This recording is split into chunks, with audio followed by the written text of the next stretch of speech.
काय चाललंय? सकाळच्या अंबरनाथच्या प्रकरणावर इंटरव्ह्यूपासून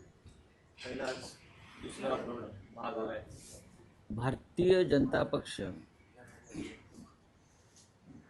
हा किती बनचुका आणि ढोंगी आहे हे अंबरनाथ प्रकरणात पुन्हा दिसतं. काँग्रेस पक्षानं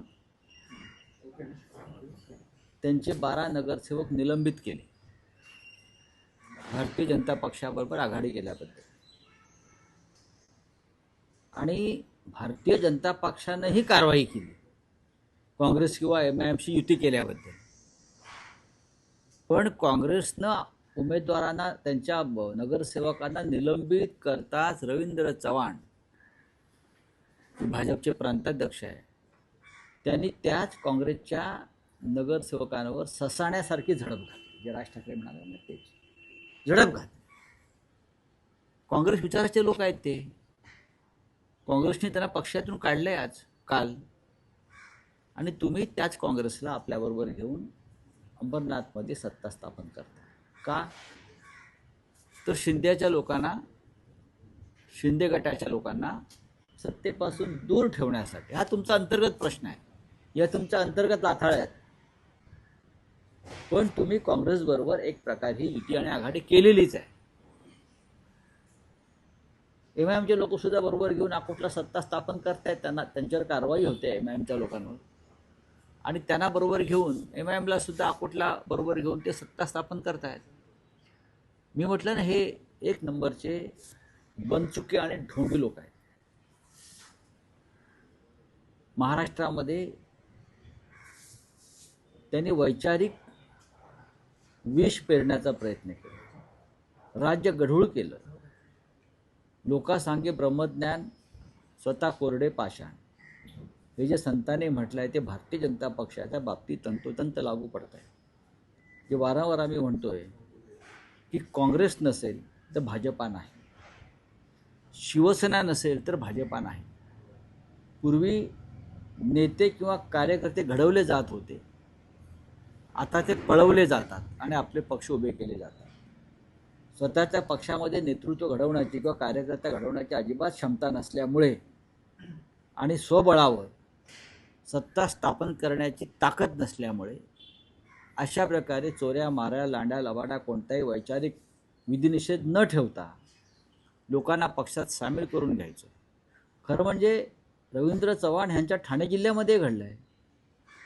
अंबरनाथचा प्रकार जो आहे हा भाजपचे प्रदेशाध्यक्ष रवींद्र चव्हाण जे ठाणे जिल्ह्यातले आहेत, डोंबिवलीतले आहेत, त्यांच्याच भागात प्रकार घडला आहे ना हा काँग्रेस आणि भाजपा युतीचा. त्यांना कळू नये की त्यांचं ज्यामागे कारस्थान होतं. असे अनेक प्रकार या राज्यामध्ये घडत आहेत. परळीमध्ये सुद्धा परळीमध्ये शिंदे शिवसेना, MIM आणि राष्ट्रवादी अजित पवार गट. मग आता आम्ही नवाब मलिक यांच्या मांडीला बसणार नाही वगैरे असे सांगत होते. तुमच्या सरकारमध्ये धर्मांध आणि राष्ट्रद्रोही लोक आहेत असे सांगणारे हे लोक आहेत ना. मग MIM बरोबर बसतात, काँग्रेस बरोबर बसतात. त्यांना काँग्रेसचा प्रचंड राग, तिटकारा होता शिंद्यांना किंवा भाजपला.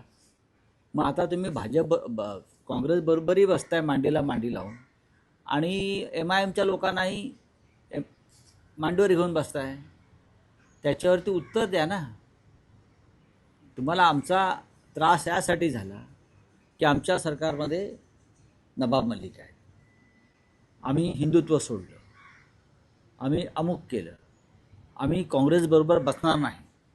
बरं का, हे कोण म्हणत होतं? मेंदे म्हणत होते. आम्हाला काँग्रेसचा विषयी प्रचंड घृणा आहे. मग आता काय? तुमचा मित्रपक्ष काँग्रेसबरोबर आहे, तुम्ही बीडमध्ये काँग्रेसबरोबर अलायन्स करताय, MIM बरोबर अलायन्स करताय. कशाला लोकांना फसवताय? नाही, पण सर राऊतच्या महाराष्ट्रात सत्ता स्थापनेसाठी जे काही पॅटर्न अस्तित्वात येत आहेत, सर्वच राजकीय पक्षांनी वैचारिक म्हणजे विचारसरणी बाजूला ठेवून वैचारिक सुनता केली. त्याला वैचारिक सुनता करणं म्हणतात. वैचारिक सुनता करणं. आम्ही राज ठाकरे यांच्याबरोबर आहोत. आमच्याबरोबर शरद पवारांची राष्ट्रवादी काँग्रेस काही ठिकाणी आहे. पण साधारण काँग्रेस पक्षाबरोबर जेव्हा आम्ही महाराष्ट्रात सरकार स्थापन केलं आणि त्या सरकारमध्ये खरं तर एकनाथ शिंदे आणि त्यांच्याबरोबरची जी टोळी फुटली तेही सामील होते, तेही सत्तेचे भोग घेतच होते ना. आणि बराच काळ घेतला त्यांनी. त्यातूनच ते 50-50 खोके वाटण्याची ताकद निर्माण झाली. म्हणजे 2,000 कोटी रुपये त्यांनी वाटले आमदारांना. तेव्हा त्यांना काँग्रेस नको. त्यांनी पहिल्या दिवशी काँग्रेसचं सरकारमध्ये बसणार नाही ही भूमिका का घेतली नाही? 2.5 वर्ष सरकारमध्ये बसल्यावर तुम्हाला ही उपरती झाली. साहेब, एक काल वेगळा प्रकार महाराष्ट्राच्या राजकारणात बघायला मिळाला. तुमची आणि एकनाथ शिंदेची पहिल्यांदा भेट झाली. ही अनपेक्षित भेट होती की तुम्ही ठरवून त्यांना भेटायला? कसं काय ठरवून कोणाला भेटेल? ही अनपेक्षित भेट असते. अशा प्रकारे ज्या भेटी असतात त्या अनएक्सपेक्टेड असतात, अनपेक्षित असतात. ते राज्याचे जरी बेकायदेशीर असले तरी उपमुख्यमंत्री समोर आले. आम्ही एका कार्यक्रमात एकत्र होतो. आता आपल्या विचाराची नसलेली व्यक्ती त्या कार्यक्रमाला आले म्हणून त्या कार्यक्रमावरती बहिष्कार टाकण्याची विकृती आमच्यामध्ये नाही. माझा कार्यक्रम झाल्यावर तिथे समोर होते, हाय हॅलो झाला आणि आम्ही निघून गेलो. त्यांनी नमस्कार केला, तुम्ही एकेकाळी तुम्ही जिथे आहात ज्या घरी त्यांचं जाणं येणं होतं. एकेकाळी ते आमचे सहकारी होते, जवळचे मित्रही होते. हे सत्य आहे ना, हे सत्य आहे. आता त्यांनी पलायन केलं तर आम्ही काय करणार? आम्ही आहोत तिथेच आहोत. असं आहे की जे नीतिमान आणि निष्ठावान असतात त्यांच्यासमोर जे पळून जातात त्यांच्या नजरेला नजर ते भिडवू शकत नाहीत. हे मी शिंद्यांच्या बाबतीत म्हणत नाहीत, हे सगळ्यांच्याच बाबतीत असेल. आता अजित पवार शरद पवार एकत्र आहेत, पण सुरुवातीच्या काळात अजित पवारसुद्धा शरद पवारांच्या डोळ्याला डोळा भिडवत नव्हते. हे आपण चित्र पाहिलं असेल. पण हे सर्वत्र आहे. त्यामुळे अवघ्या काही सेकंदासाठी हा प्रसंग घडला. त्यावेळेस शिंदेच्या जेव्हा तुम्ही समोर आलात, काय एकूण तिथे चित्र होतं किंवा तुम्हाला काय वाटलं? मला काही नाही वाटलं. मला काय वाटणार? आणि कशा करता वाटावं? त्यातून काय महाराष्ट्राच्या अजून काय मिळणार आहे? काहीच नाही. ते ढोंगी भाजपबरोबर सत्तेमध्ये आहेत, त्यांना भाजपा ब्लॅकमेल करत आहे. अमित शहा त्यांच्या पक्षाचे नेते आहेत आणि आमच्या दृष्टीनं अमित शहा महाराष्ट्राचे शत्रू आहेत, महाराष्ट्राचे दुश्मन आहेत. म्हणून ते 2 ठाकरे बंधू एकत्र येऊन महाराष्ट्राच्या दुश्मनाविरुद्ध लढत आहेत.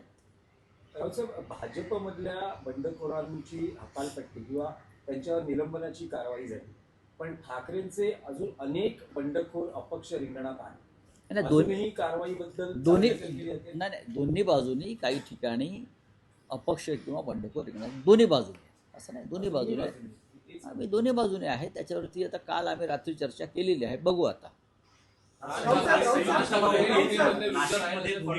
जे लोक मुंबईत जन्माला येऊन म्हातारे झाले ते शहराचा विकास करू शकले नाही, ते आता काय विकास करणार अशी देवेंद्र फडणवीसांनी ठाकरे बंधूंवरती जहरी टीका केली. अच्छा, हे कोण म्हणताय? देवेंद्र फडणवीसांनी म्हटलं मुंबईत जन्माला येऊन म्हातारे झालो. पण आम्ही मुंबईत जन्माला येऊन म्हातारे झालो म्हणून मुंबई महाराष्ट्रात टिकली आणि तुम्ही मुंबईत राहताय त्यांना विचारा का राहताय? आम्ही मुंबईत संघर्ष करून म्हातारे झालो, बरं का. आमची एक आधीची पिढी स्वर्गवासी झाली, शहीद झाली, म्हणून तुम्हाला या मुंबईमध्ये बसून महाराष्ट्रावर राज्य करता येते मिस्टर फडणवीस. आता तुम्ही तरुण आहात, अजून नागपूरचा काय विकास केला? लोक तुम्हाला दारातून हाकलून देतात, मी बघितलं काय. पण ते असं म्हणतात की मी सर्टिफाईड नागपूरकर आहे. मग चांगली गोष्ट आहे. नागपूर हे महाराष्ट्राची उपराजधानी आहे. तुम्ही सर्टिफाईड नागपूरकर आहात, आम्ही सुद्धा डबल सर्टिफाईड मुंबईकर आहोत, बरं का. आणि मुंबई ही लढून मिळवली आहे आम्ही फडणवीस. आम्हाला अशी आकाशातून जमिनीतून बटाटे येतात तसे आम्हाला बटाटे मिळालेले नाही आहेत. भुईमुगाच्या शेंगा येतात. ही मुंबई लढून मिळवली. आणि जेव्हा आम्ही लढत होतो तेव्हा फडणवीस यांचा जन्म झालेला नव्हता. हां, डायलॉग मारायला काय झालं? गब्बरसारखे गब्बर मरून गेला. डायलॉग अमर आहेत त्याचे. संयुक्त पत्रकार परिषद, संयुक्त युती, संयुक्त मुलाखत आणि आज पहिली संयुक्त प्रचाराची ठाकरे बंधूंची सभा नाशकात होते. हो, आज महत्त्वाची सभा आहे नाशिकमध्ये. उद्धवजी आणि राजसाहेब हे आज नाशिकला जातील आणि पहिली सभा आहे. काल राजसाहेब ठाण्यात होते, कल्याण डोंबिवलीत होते. आता उद्धवसाहेब उद्या संभाजीनगरला जातील. ठाण्यात सभा होईल. मुंबईत 11 तारखेला सभा आहे. अशा तऱ्हेने संयुक्त सभा आणि संयुक्त प्रचार रॅली सुरू आहे. राज ठाकरे युतीमध्ये लुजर आहेत असे फडणवीस म्हटले. काय राज ठाकरे हे युतीमध्ये लुजर आहेत असे फडणवीस म्हटले.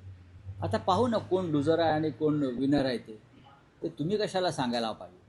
या मुंबईची जनता ठरवेल ना. आणि मुंबईची जनता ही कायम ठाकरेंच्याच मागे उभी राहिली आहे. हे देवेंद्र फडणवीस यांनाही चांगलं माहिती आहे. ठाकऱ्यांशिवाय मुंबई म्हणजे महाराष्ट्र दुबळा आणि पांगळा, एवढंच लक्षात घ्या. सर, 900 कोटींच्या सेंट्रल बँक घोटाळ्या प्रकरणात आता मोहित कंबोज नाही मला माहिती, माझ्याकडे माहिती नाही. चला हिंदी में क्या है आपका, लवरू जरा सबका बोलिए. देखिए, देवेंद्र जी की टिप्पणी से ठाकरे बंधुओं के अलायंस पर कोई परिणाम नहीं हो. ये इतना मजबूत जोड़ और अलायंस है कि मुंबई के साथ पूरे महाराष्ट्र में उसका असर पड़ रहा है. तो ये डर है देवेंद्र जी के मन में. ठाकरे बंधु एक साथ आने से उनकी कुर्सी भी हिल जाएगी. अब देखो क्या होता है. चलो, थैंक यू. कांग्रेस में